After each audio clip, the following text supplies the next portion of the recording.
सो शुरू करते हैं भाई। बेसिकली देखो MCQs ਨੂੰ करना बड़ा बेसिक ਜਿਹਾ तरीका, ध्यान ਦਿਓ।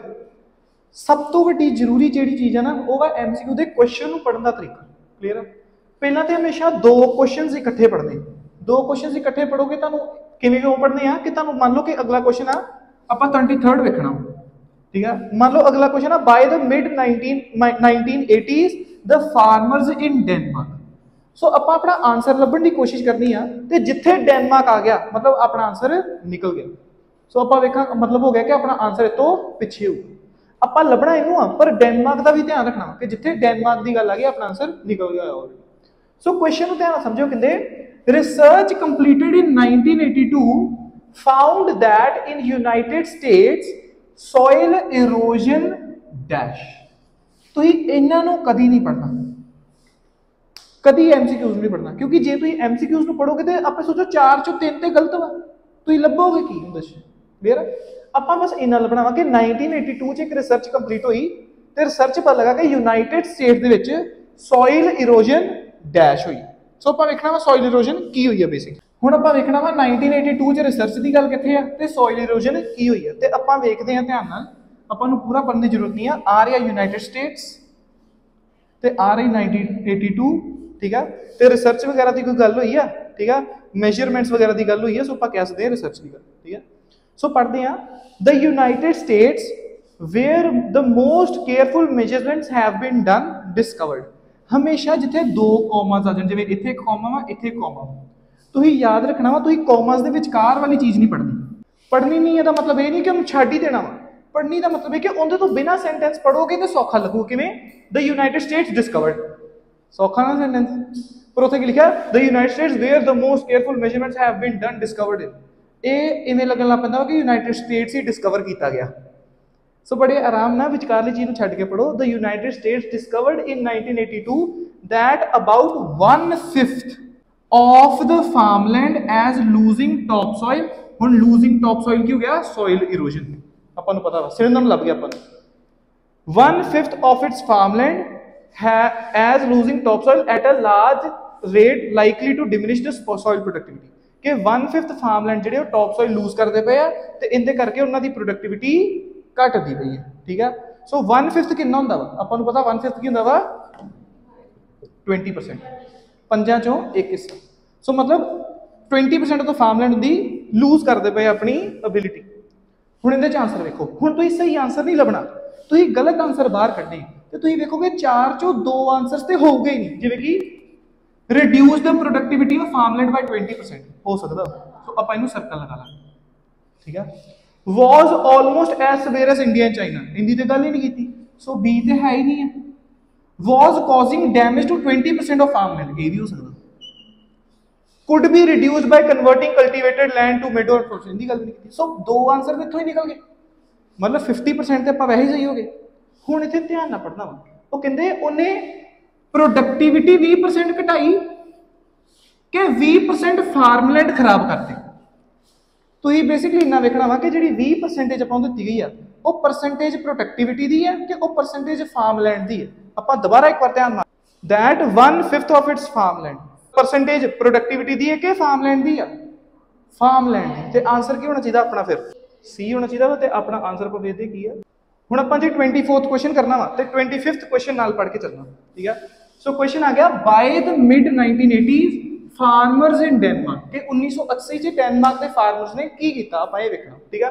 नाले आ कुछ करते हैं which one of the following increased New Zealand after 1984। जिथे न्यूजीलैंड की गल आ गई तो 1984 की गल आ गई, ठीक है। इत्थे भी 1984 की गल आ सकती है, याद रखियो। पर जिथे न्यूजीलैंड की गल आ गई मतलब अपना आंसर निकल गया वा। इत्थे लिखा हुआ मिड 1980s, मिड 1980s की हो गया 1985। आप 1985 वेखते पे इहदे आस-पास 84 85 86 वेखते पे। सो आप कहना वा 1985 दे विचकार की होया? Fertiliser use doubled in Denmark in the period of 1960 to 85। Mid 1980s आ गया, डेनमार्क आ गया।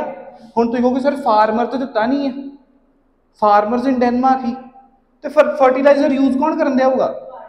फार्मर ही करते होगे ना। कला कला वर्ड नहीं वेखना, तुसीं मेनली वेखना वा कि 1985 दे विच डेनमार्क च की होया। सो फर्टिलाइजर दा यूज डबल हो गया। हुण आपां अपने ऑप्शंस वेखदे हैं। यूज्ड 50% लैस फर्टिलाइजर, मोर है ते आ तकनीक used twice as much fertilizers as they did in 1960 twice हो सकता so आंसर बी हो सकता applied fertilizers much more frequently मतलब frequently का मतलब क्या होता है जिਵੇਂ आज भी लगाया फिर कल फिर लाया फिर परसों दोबारा लाया ठीक है पर फिर भी चलो सर्कल कर देंगे more than double the amount of pesticides they used in 3 years so pesticide हाँ नहीं सही है so या तो आंसर बी होगा या तो आंसर सी होगा so आंसर क्या अपना बी है लेट 1980s हो गया मैम कि 1980 ਦੇ एंड ਦੇ ਕਿਹੜੇ ਹੋ ਗਏ 1990 1987 हो गया 1988 हो गया 89 हो गया लेट 1980s पिछले वाले आ जाओगे मतलब 88 89 लगा लो अर्ली आ जाओगे 81 82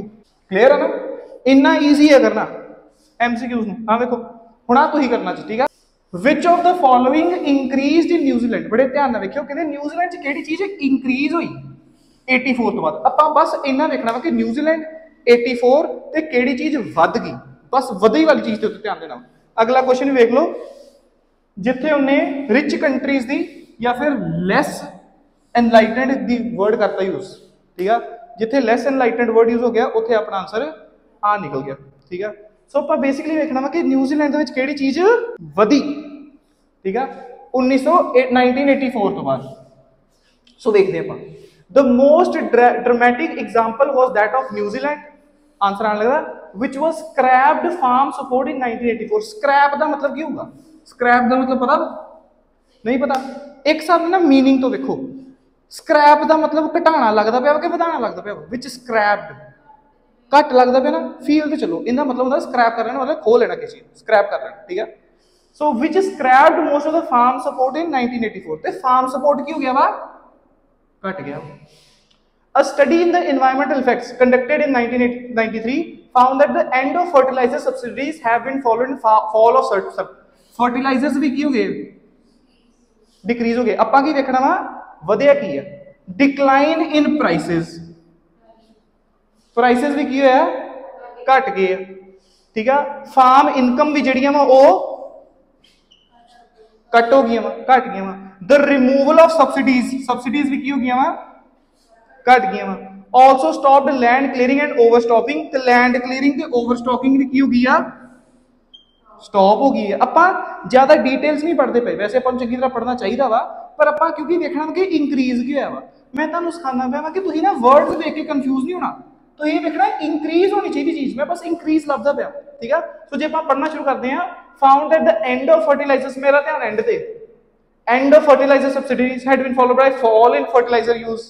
ठीक है मेरा ध्यान हुआ कि increase वर्ड कदों आऊगा farms began to diversify farms diversify होना शुरू हो गए इथों अपना आंसर मिलता the one kind of subsidy whose removal appeared to have been bad for the environment was the इथे भी removal so एक ही चीज पॉजिटिव बोली उन्हें farms जेडे वो diversify हो गए ਤੇ ਆਪਾਂ ਵੇਖਦੇ ਹਾਂ ਆਪਣਾ ਆਨਸਰ ਕੀ ਹੋਣਾ ਚਾਹੀਦਾ ਵੇਖੋ ਫਾਰਮ ਇਨਕਮਸ ਵੀ ਘਟ ਗਈਆਂ ਯੂ ਫਰਟੀਲਾਈਜ਼ਰ ਦਾ ਯੂਜ਼ ਵੀ ਘਟ ਗਿਆ ਵਾ ਆਪਾਂ ਪੜਿਆ ਵਾ ਓਵਰ ਸਟਾਕਿੰਗ ਵੀ ਘਟ ਗਿਆ ਤੇ ਆਪਣਾ ਆਨਸਰ ਕੀ ਆ ਡੀ ਸੋ ਜਦੋਂ ਤੁਸੀਂ ਆਨਸਰ ਲੱਭਣੇ ਆ ਬੇਸਿਕਲੀ ਜਦੋਂ ਤੁਸੀਂ ਆਨਸਰ ਲੱਭਣੇ ਆ ਤੁਸੀਂ ਸਹੀ ਆਨਸਰ ਨਹੀਂ ਲੱਭਣਾ ਤੁਸੀਂ ਕੀ ਕਰਨਾ ਵਾ ਗਲਤ ਆਨਸਰ ਨੂੰ ਐਲੀਮੀਨੇਟ ਕਰਨਾ ਗਲਤ ਆਨਸਰ ਐਲੀਮੀਨੇਟ ਕਰੋਗੇ ਆਨਸਰ